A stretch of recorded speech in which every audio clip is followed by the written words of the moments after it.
Hello दोस्तों, कैसे हो? आपका स्वागत है त्रिपाण स्टडी सेंटर में। आज जो हम करने जा रहे हैं क्लास 12 एनआईएस बोर्ड का जो है हिस्ट्री का चैप्टर, जो कि बहुत काफ़ी इंपॉर्टेंट है। Chapter number 9, the establishment and the explanations of the Delhi sultan. There is a most important. कहते हैं दिल्ली सल्तनत की स्थापना और उसके विस्तार जो है काफ़ी इंपॉर्टेंट रहेगा, और ये इंपॉर्टेंट हर एक क्लास के बच्चों के इंपॉर्टेंट रहेगा, क्योंकि हम इसमें गुलाम वंश से लेके जो है अकबर तक की स्टोरी की जानने की हम कोशिश करेंगे। खलजी वंश की स्थापना से लेके जो है सारे जो है उनके चुनौतियों का भी हम यहाँ पर विस्तार पूर्वक चर्चा करेंगे, और ये हर एक क्लास के बच्चों के लिए इंपॉर्टेंट रहेगा।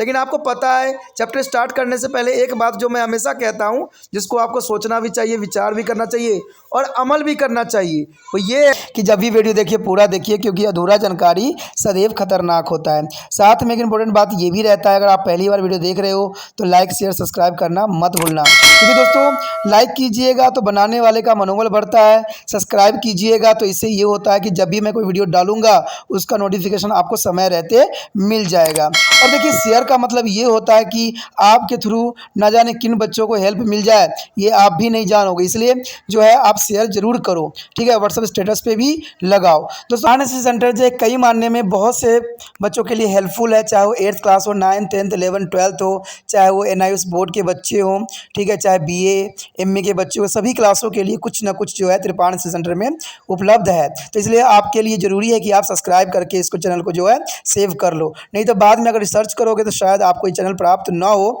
तो इसलिए सोचना नहीं, विचार नहीं करना है, सब्सक्राइब करके जो है अपने पास सेव करना है। दोस्तों ये तो बात था आपके लिए, लेकिन आप देखते हैं हमारा आज टॉपिक क्या है।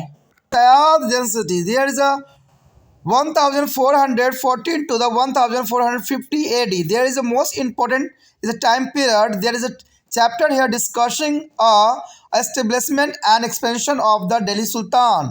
There is a most important topic here, Sayyid Dynasty.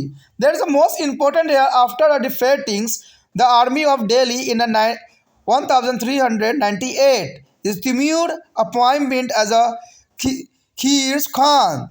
The Khizr Khan is a ruler of the Multan, and Khizr Khan is defected to Sultan Daulat Khan and occupied the Delhi and founded to the Sayyid dynasty. There is not to be assumed that a title of Sultan, but was comfortable with the is a Rayat a Allah.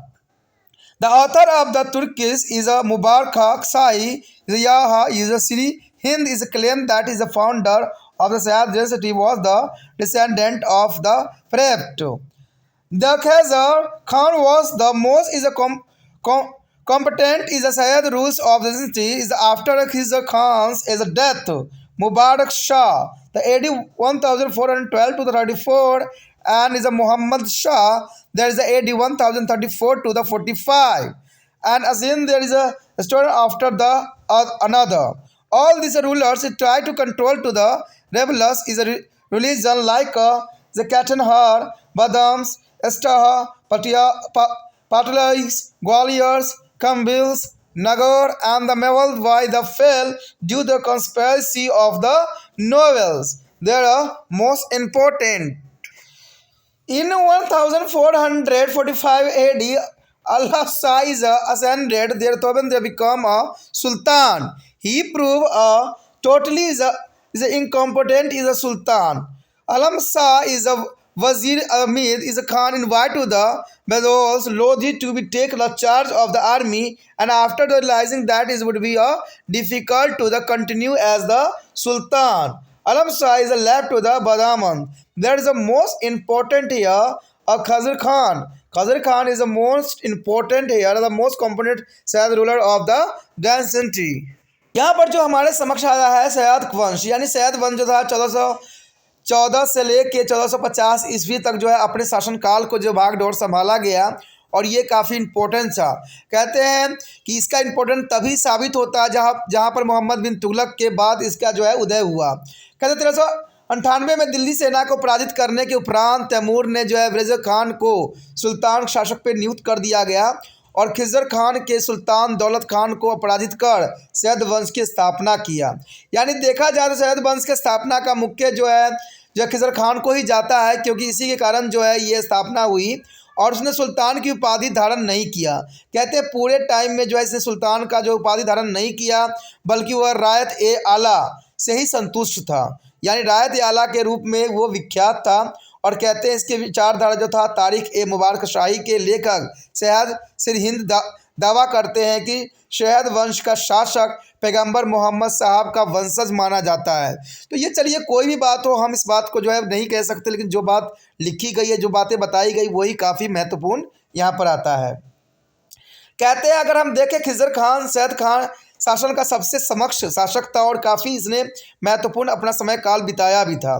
Khizar Khan की मृत्यु के पश्चात मुबारक शाह जो 1412 से लेकर 34 तथा मोहम्मद शाह जो है 1434 से 45 ईस्वी तक अपना जो है शासनकाल चलाया। कहते क्रमश दिल्ली को गद्दी पर यह बैठा और इन शासकों जो है कटहेर, बंदूल, इटावा, पटियाली, ग्वालियर, कंपीस, नगौर और तंबौल जैसे विद्रोही क्षेत्र को नियंत्रण करने का प्रयत्न भी किया। किसी भी कुलीन वर्ग के संघर्ष के चलते हुए ऐसा न कर सके, ऐसा सारे नियंत्रण इन पे लगाई गई थी। यानी देखा जाए तो यहाँ पर खिज़र खान के स्थापक के बाद मुबारक शाह और मोहम्मद शाह ने अपनी काफ़ी चतुराई का जो है यहाँ परिचय दिया। कहते सन 1445 में आलम शाह गद्दी पर बैठा और वह एकदम निकम्मा सुल्तान साबित हुआ। कहते हैं आलम शाह के वजीर हमीद खान ने जो है वह लोल लोधी से सैन्य अध्यक्ष बनाने के लिए आमंत्रित किया तथा महसूस करने के उपरांत कि अब वह अधिक समय तक सुल्तान न रह सकेगा, जो है आलम शाह बंदूल भाग गया। यानी देख सकते हो, कहते हैं कोई भी शासन का तभी अंत हो जाता है जब शासक जो हो कमज़ोर हो। और यहाँ पर देखा जाए तो आलम शाह जो है बहुत काफ़ी कमज़ोर सुल्तान निकला। ठीक है, यानी आलम शाह गद्दी पे बैठते ही पता लग गया था कि ये बहुत निकम्मा सुल्तान है और इसके कारण जो है इसकी सल्तनत का जो है आखिरी वंशज ही माना जा सकता है। तो ये ही साबित यहाँ पर हुआ। अब देखते हैं हमारा आगे का क्या जो है टॉपिक है। After the Alam Shah there is here the accommodations of under the Lodi century. There is the most important period time, the 1451 to the 1526. There is the most important time period here. There is the Lodi is century. With the help of few nobles, Lodi is a AD 1451 to 1489 took a charge of army and become a sultan. This as the led to the foundation of Lodi then centuries and all the rulers were to Afghans. The Lodis were the last ruling family of Sultan period and there is a first to be headed by their Afghans. Sultan is Balol Lodi was the capable of general and he was aware to the fact that his established his control over Sultan to would be required help and support of Afghan nobles. The Afghan nobles want to the Sultan to be a threat them as on the equal partner there than to the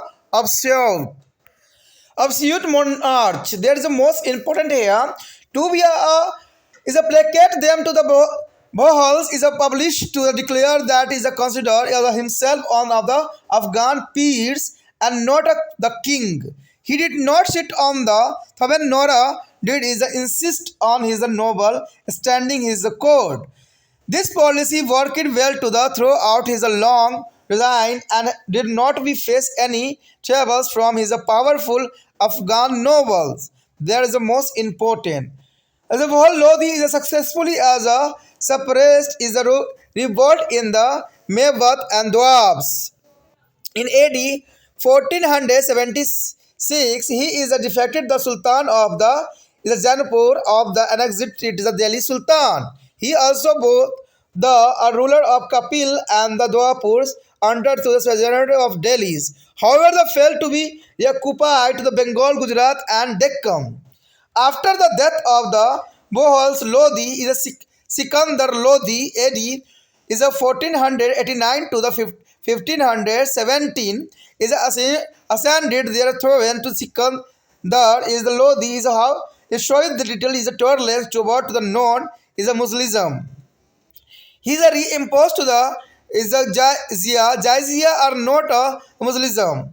And Sikandar Lodi is a belief that in their superiors of the position of Sultan was is wished to the noble. His compliment to noble is a means to be show the formal respect to the Sultan in the Darbar and outside and threat them to the harshly. He is assumed the Bihar is a Dolpurs, is a Narvo wars and the some part of the kingdom of the Gwalior and Nagaur to be Delhi Sultan.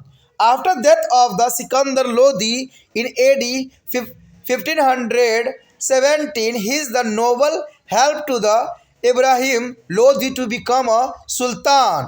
The next year, a Sikandar Lodi here, a Lodi of Ibrahim Lodi. There is the after the death of Sikandar Lodi, there are news novel here. Ibrahim Lodi become a sultan. His resign prove a period of the revolts. Firstly is when brother Jala Khan rebelled. Sultan Ibrahim Lodi got him to the murder and Bihar declared he is the independent. Daulat Khan, the governor of the Punjab, also rebelled. Sultan's behavior according to the much justifications. There are rebellings. Daulat Khan sent an invitation of the Babur at the Kabul to be invited to India. The Babur is defeated the Sultan Ibrahim Lodi in AD 1526 in the battle at the Panipat. There is a arrived to here a Babur for the first battle of Panipat is a 1526. There is the most important battle here. The swimming up to the end of the Sultan as a scholar state, the Sultan of Delhi, which he had to both on the battlefield to the Tarayan into the AD 1192, a breathing is the last in the AD is a 1526, a few mile away on the battlefield of Panipat. यहाँ पर देखा जाए तो आलम शाह जो था सैयद वंश का आखिरी वंशज था और बहुत कमज़ोर साबित होने के साथ साथ जो है वो अपना वंश को आगे नहीं बढ़ा सका और यहाँ पर लोधी वंश का उदय हो गया। लोधी वंश तथा सल्तनत का पुण्य गठन जो था 1451 से लेकर जो है 1526 ईस्वी तक माना जाता है, जो कि बहुत काफ़ी इम्पोर्टेंट समय काल था। कुछ सरदारों की मदद से जो है बलहेल लोधी ने जो है सेना का कार्यभार संभाला और 1451 से लेकर जो है 1484 ईस्वी तक तथा सुल्तान बन गया। इस प्रकार उसने जो है लोधी वंश की नींव डाली जो कि अफगान के शासक थे। लोधी शासक दिल्ली सल्तनत के आखिरी शासक थे तथा प्रथम अफगानी शासक भी थे। यानी देखा जाए तो लोधी वंश जो था आखिरी जो था दिल्ली के सल्तनत का सुल्तान था। उसके बाद जो है बाबर की आगमन हो गई और बाबर के आगमन के साथ जो है यहाँ पर आप देखोगे कि किस प्रकार जो है यहाँ पर आगे के वंश जो है बढ़ा। तो ये काफ़ी इम्पोर्टेंट है, काफ़ी ज़रूरी है। कहते हैं सुल्तान बलहोल लोधी जो है सक्षम सेनापति था और वह इस सत्य से भली भांति परिचित था कि सल्तनत पर अपना नियंत्रण स्थापित करने के लिए उसे अफगान कुलीनों की आवश्यकता जरूर पड़ेगी। अफगान अमीर सुल्तान से अपेक्षा भी करते थे कि वह उसके साथ पुण्य शासक के बजाय सामान्य सहयोगी जैसा बर्ताव करेंगे। उन्हें प्रसन्न करने के लिए बलहोल ने स्वयं घोषणा की कि वह सुल्तान नहीं है बल्कि अफगान का साथियों में से एक है। न तो लोधी गद्दी पर बैठा न ही उसने अपने दरबार में अमीरों को खड़ा होने पर जोर दिया। उसके लंबे शासनकाल के लिए यह नीति कारगर रही तथा उसे शक्तिशाली अफगान अमीरों द्वारा किसी भी विरोध का सामना नहीं करना पड़ा। यानी यहाँ पर देखा जाए तो लोधी ने जो है बहुत ही सक्षम और जो है बहुत धैर्य से काम किया। न शासन में बैठ के उसने जो है काफ़ी समय अवधि तक अपना राज्य स्थापित किया। द्वाब तथा मेवात के विद्रोह का जो है बलहोल लोधी ने सफलतापूर्वक दमन किया और सन 1476 में उसने जौनपुर के सुल्तान को पराजित कर दिल्ली सल्तनत में शामिल कर लिया। कलाफी और जो है धौलपुर के शासकों को भी वह दिल्ली साम्राज्य का अंग बनाने में सफल रहा। हालांकि वह बंगाल, गुजरात, दक्कन प्रदेशों को जीत न सका, लेकिन फिर भी इसका काफ़ी महत्वपूर्ण योगदान था। बलहेल लोधी की मृत्यु के उपरांत सिकंदर लोधी जो है अपना गद्दी संभाला, जो कि देखा जाए तो ये 1498 से लेके 1517 गद्दी पर बैठने का समय काल माना जाता है। सिकंदर लोधी जो था गैर मुसलमानों के प्रति सहनशील नहीं था। उसने जो है जजिया कर जो है गैर मुसलमानों पर जो है दोबारा से लगा दिया। यानी यहाँ पर जो है सिकंदर ने बहुत ही जो है मुसलमानों के प्रति सहनशीलता को दर्शाया और जजिया कर इसका सबसे बड़ा जो था सबूत था। सिकंदर लोधी सुल्तान की जो है स्वच्छता में विश्वास रखता था। उसने सरदारों और अमीरों के दरबार में सुल्तान के प्रति आदर दर्शाने के विवश किया। दरबार के जो है बाहर उनसे कड़ाई से जो है बर्ताव किया गया और उसने जो है बिहार, धौलपुर, नरवार और जो ग्वालियर और जो है नगौर के कुछ हिस्सों को दिल्ली सल्तनत का दबाव से हिस्सा बना दिया, जो कि काफ़ी इम्पोर्टेंट था और काफ़ी जो है लोगों के प्रति जो है अविश्वास पैदा करने के लिए पर्याप्त था। देखा जाए तो सन जो है 1517 ईस्वी में जो है सिकंदर लोधी की मृत्यु के पश्चात उसके सरदारों ने इब्राहिम लोधी को सुल्तान बनाया और इब्राहिम लोधी काफ़ी पावरफुल था। उसका साम्राज्य शासन काल विद्रोह का काल साबित हुआ। यानी देखा जाए तो कहते हैं इब्राहिम लोधी का समय काल जो था एक विद्रोह का काल माना जा सकता है। पहले उसके भाई जलाल खान ने विद्रोह कर दिया, यानी उसके जलाल भाई ने विद्रोह करके जो है शासन हथियाने की कोशिश किया। जो है सुल्तान इब्राहिम लोधी ने उसे जो है मरवा दिया और बिहार ने खुद को स्वतंत्र घोषित भी कर दिया। यानी विद्रोह करके बिहार ने स्वयं को जो है स्वतंत्र घोषित कर दिया। पंजाब के शासक दौलत खान ने भी विद्रोह का जो है बिगुल बजा दिया और सुल्तान के व्यवहार ने भी असंतोष उत्पन्न कर दिया। असंतुष्ट दौलत खान के काबुल में बाबर को भारत पर आक्रमण के लिए आमंत्रित भी किया। यानी काबुल में बाबर का ये सबसे जो है आरंभिक प्रयास थी जो बाबर को भारत में निमंत्रण किया गया और बाबर ने 1526 में पानीपत के प्रथम युद्ध में सुल्तान इब्राहिम लोधी को पराजित कर भी दिया और ये बहुत बड़ी विडंबना थी यहाँ पर जो है मुगल शासन का स्थापना। यानी इसी के साथ जो था मुगल कालीन के जो है स्थापना हुई। बाबर ने जो है इब्राहिम लोधी को हराकर यहाँ पर जो है अपने राज्य की स्थापना किया। उसके पश्चात आपको पता ही होगा हुमायूं, उसके बाद जो है अकबर, सभी ने जो है राज बहुत समय काल तक किया, जिसके विषय में जो है हम अगले चैप्टर में करेंगे जो कि काफ़ी इम्पोर्टेंट रहेगा। ठीक है, कहते हैं सल्तनत के अंत की व्याख्या करते हुए एक विद्वान का कथन है कि दिल्ली सल्तनत ने जिसने 1100 से 1192 में तराई के प्रथम युद्ध को जन्म पाया था और अपने आखिरी सांस जो है पानीपत के मैदान में कुछ मील दूर यानी 1526 में अपनी आखिरी सांस ली। यानी देखा जाए तो यहाँ पर जो था 1152 में जो शुरुआत हुई थी यानी तराई के प्रथम विश्व युद्ध से, यानी तराई के प्रथम युद्ध हुआ था, हमने जहाँ से शुरुआत किया था उसे कुछ ही मील दूर यानी 1526 में यहाँ पर जो है दिल्ली सल्तनत के आखिरी सांस के रूप में दिखाया गया, जो कि काफ़ी इम्पोर्टेंट था, काफ़ी ज़रूरी था। अगला टॉपिक हमारे लिए अत्यंत महत्वपूर्ण है, तो अगला टॉपिक देखना मत भूलना। इसी के साथ हमारा ये टॉपिक ख़त्म हो जाता है जो कि बहुत काफ़ी महत्वपूर्ण था। अच्छा लगा तो लाइक शेयर सब्सक्राइब करना मत भूलना। जितना हो सके इस वीडियो को दूसरे बच्चे तक पहुंचाने में आपने तिरपान एसएससी सेंटर का हेल्प करना है और सब्सक्राइब करके चैनल को सेव भी करना है। इसी के साथ जो है दोस्तों हमारा टॉपिक आज खत्म हो रहा है। ठीक है, अगर आपको अच्छा लगा तो लाइक शेयर सब्सक्राइब जरूर कीजिए। अगर पहली बार अगर आप वीडियो देख रहे हो, पहली बार मेरे चैनल पे आए हो तो सब्सक्राइब करना आपका फ़र्ज़ बन जाता है। सब्सक्राइब करने से ये होगा कि जो भी मैं आप क्लास के रिगार्डिंग कोई भी वीडियो डालूंगा उसका नोटिफिकेशन जो है समय समय पर आपको प्राप्त होता रहेगा। अगर सब्सक्राइब नहीं कीजिएगा, अगर आप दोबारा से तिरपान एसएससी सेंटर पर आने की कोशिश कीजिएगा तो वहाँ पर आप तिरपान लिखिएगा तो जो है वो तिरपस कर देगा। ठीक है, जो आप गूगल पर सर्च को तिरपस कर देगा, जिससे वजह से आप जो है मेरे वीडियो का जो है फायदा नहीं उठा पाओगे। तो सोचिए मत, विचार मत कीजिए, सब्सक्राइब कीजिए। आप सोचते होइएगा कि मेरे जो एग्जाम खत्म हो जाने के मेरा क्या ज़रूरत है तिरपान एसएससी सेंटर से। ठीक है, तो इसलिए सब्सक्राइब नहीं करने का सोचिएगा, लेकिन दोस्तों ऐसा नहीं है। तिरपान एसएससी सेंटर जो है बहुत हेल्पफुल है। क्योंकि ये जो है आपके 8th class 9th 10th 11th 12th जो आर्ट्स के सब्जेक्टों को कवर करता ही है, प्लस जो है ये NIC बोर्ड के जो है 10th+2 को भी कवर करता है। साथ में बीए जो है फर्स्ट ईयर से लेकर 6 सेमेस्टर तक बच्चों के लिए ये अग्रसर रहेगा 8 सब्जेक्ट में। तो सोचिए नहीं, विचार नहीं कीजिए, काफ़ी जो है त्रिपाण स्टडी सेंटर का फ़ायदा ही फ़ायदा है। ठीक है, अगर आप मुझे प्रोत्साहित करोगे तो आपके लिए मैं तरह तरह के वीडियो बनाऊंगा जो आपको फ़ायदा पहुंचाएगा। एग्ज़ाम के तौर पे मैं आपको जो है पेपर भी आपको सोल्यूशन करके दिखाऊंगा जो आपके लिए फ़ायदेमंद रहेगा। अगर नहीं सब्सक्राइब कीजिएगा, मेरा मनोबल घटेगा, तो हो सकता है कि आपको फिर दोबारा मैं ना वीडियो बनाऊं और आपको फ़ायदा ना पहुंचाऊं। तो अभी भी नहीं सोचिए, मेरा जितना आप फैलाइएगा, जितने दूसरे बच्चों के साथ शेयर कीजिएगा, उतना जो है मैं आपके लिए कार्य करने में अग्रसर रहूँगा। ठीक है दोस्तों, इसे सोचिए मत, विचार मत कीजिए, अभी सब्सक्राइब कीजिए और अपने व्हाट्सएप स्टेटस पे लगाइए और दूसरे बच्चों के साथ भी शेयर कीजिए। ठीक है दोस्तों, अपना ध्यान रखना। बाय।